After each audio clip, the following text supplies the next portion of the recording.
melodi rin lag.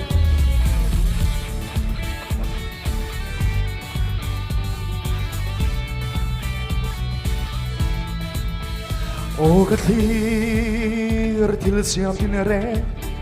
tu ni pui le chor tha e chung sia reng moi te khianin siam tu fakin ban sai na rel lo fe dir khilem khuang ro sule sir basai moi zom te ya siam tu ro pui rồi môi nan xa yang re Isaya lalpa faki kan one song song te ya ako ngay na akma ngay na ro pui su faki van sang le lui thuk te ya ro xin phá rung bom chân đắm tôi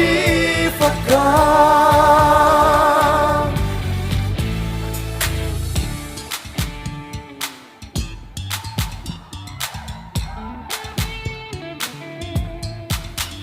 ô rô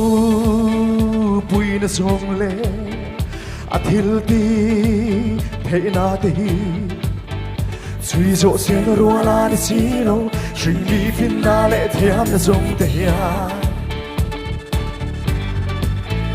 Rùa te lê tlang sang te bo ya Râu bùi na chu sư li Ăn pháp linh lâu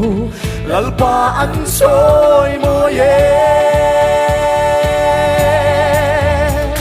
Isaya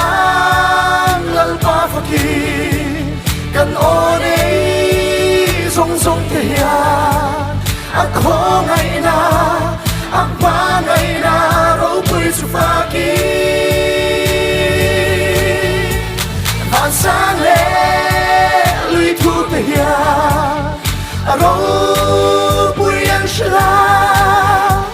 xin phá song po chân tâm tôi phật ca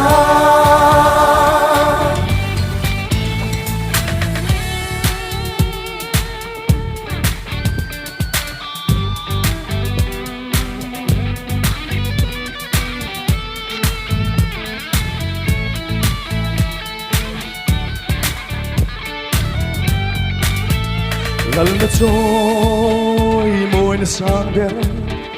ôi ta kalha na che lom na le lung ngồi na pham kim bal som na le ro ru min pe kani cây mà ôm tin reng le kanei ro ru song te hi o lal isu kalhani ro puina Isaya lalpa faki kan one song song te